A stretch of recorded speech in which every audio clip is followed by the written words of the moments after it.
Olá pessoal, bom dia. Vamos iniciar aqui o quarto bimestre, aula 1, e o nosso tema da nossa aula será campo magnético, né? E os tópicos a serem estudados será uma introdução sobre o campo magnético, né? A inseparabilidade dos polos, substâncias magnéticas e não magnéticas, campo magnético e indução magnética, parte teórica e um tema bem interessante, né? Professor John Lennon. Introdução, né? Saber de todos, né? Os fenômenos magnéticos ele foi conhecido desde da antiguidade, né? São conhecidos desde a antiguidade. E naquela época já se usava o quê? Eles já utilizavam pedras. E essas pedras tinham a propriedade de atrair pedaços de ferro. E nessa questão de atrair pedaços de ferro, nós eles, no caso, naquele tempo, eles deram o conceito de magnetismo, né? Por que magnetismo?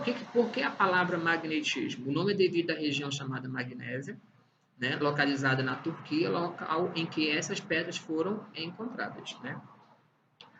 E essas pedras eram constituídas de óxido de ferro e denominada magnetita. Atualmente recebe o nome genérico de ímã natural e mais tarde descobriram outra possibilidade de fabricar ímãs.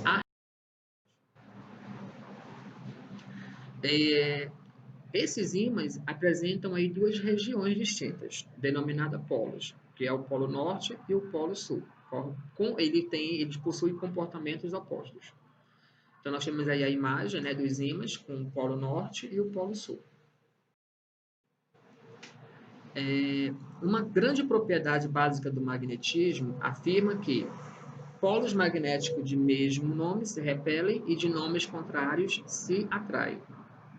Então nós temos aí, ó, mesmo no caso aí, nomes contrários, vai haver uma atração, negativo com positivo, e nomes com o mesmo, né, vai se repelir.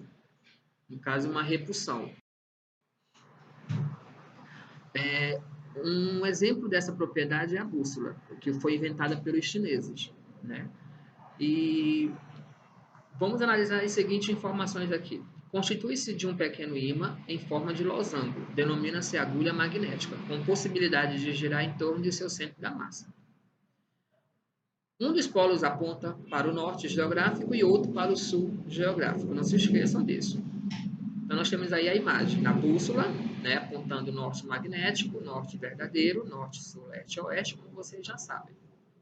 Já na Terra, né, pelo polo norte geográfico, polo sul magnético, Terra ímã, aí abaixo nós temos o polo sul geográfico, o polo norte magnético, Terra ímã também. Na Terra, ela é um grande ímã, não é isso? Isso ocorre porque a Terra se comporta como um enorme ímã, como eu falei anteriormente, cujo polo norte magnético está acentuado nas extremidades do polo sul geográfico e vice-versa.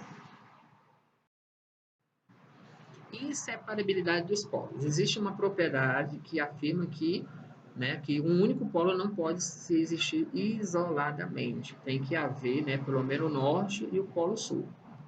Se seccionarmos o meio, surgirão novos polos norte e sul em cada um dos pedaços, constituindo cada um deles um novo ímã.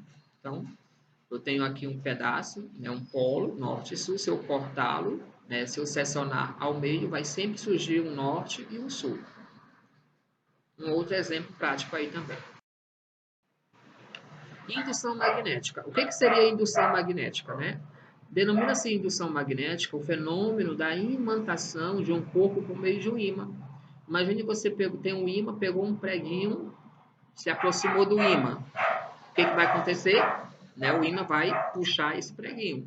Se você pegar de novo vários pregos, pega aquele prego que está, né, no caso, no ímã, e for tocar em outros pregos, eles vão se juntar com aquele prego onde houve aquela atração com o ímã.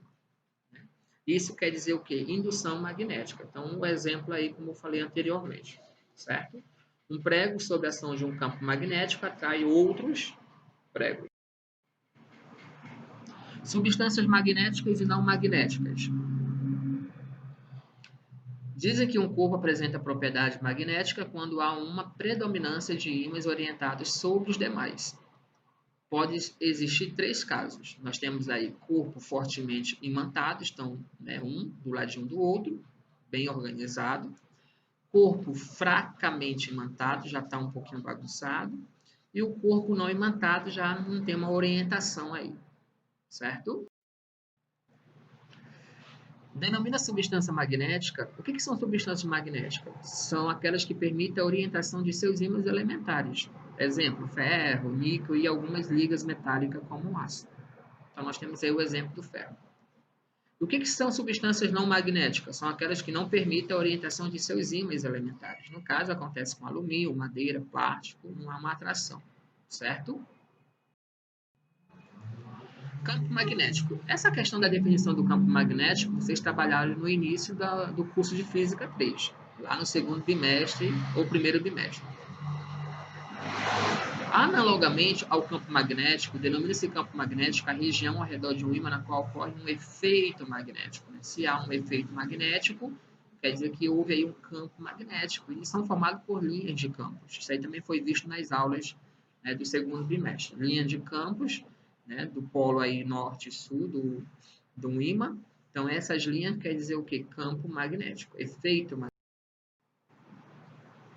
Existe o campo magnético uniforme, né? Um campo magnético é dito uniforme quando em todos os pontos do campo o vetor campo magnético tiver a mesma intensidade, com direção e sentido constantes, né? Então, são conhecidos como campo magnético uniforme. Vai ter o que? A mesma intensidade, direção, porém sentidos constantes, o mesmo, certo? No interior de um ímã, em forma de ferradura, tem-se aproximadamente um semi-U, certo? Campo magnético uniforme, certo? E observa que essas linhas de força, né, essa intensidade, formam um ângulo de 90 graus. Certo? Essa foi a parte teórica sobre campo magnético e vamos ver aqui 2 exercícios resolvidos. Questão 1. Leia atentamente as afirmativas que seguem. O polo norte geográfico é um polo sul magnético? O que vocês acham? Em um ímã permanente, as linhas de indução saem do polo norte e vão para o polo sul, independentemente de estarem na parte interna ou externa do ímã. E a terceira afirmativa, considerando a agulha de uma bússola, a extremidade que aponta o norte geográfica é o polo norte magnético da agulha? E aí?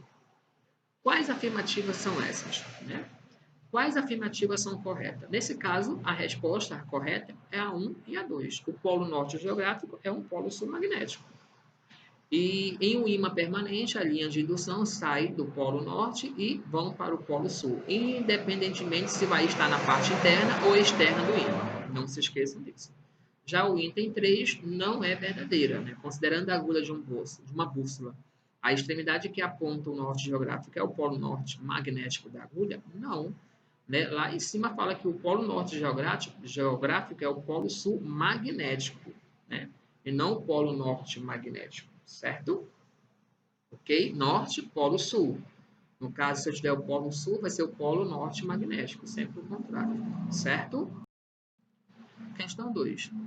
As lacunas são corretamente preenchidas respectivamente.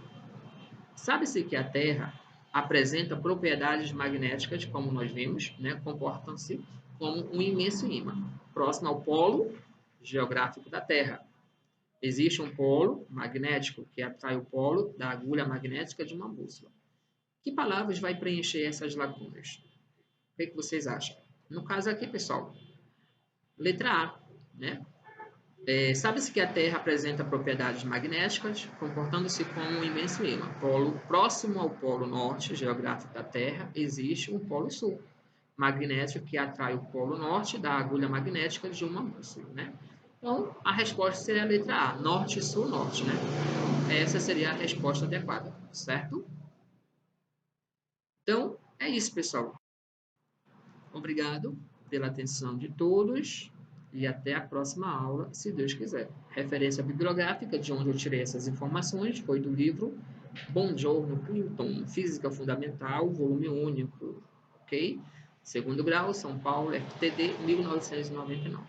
Essa foi a nossa aula, espero que vocês tenham entendido, estudem, pratiquem e até a próxima aula, se Deus quiser. Tchau, tchau.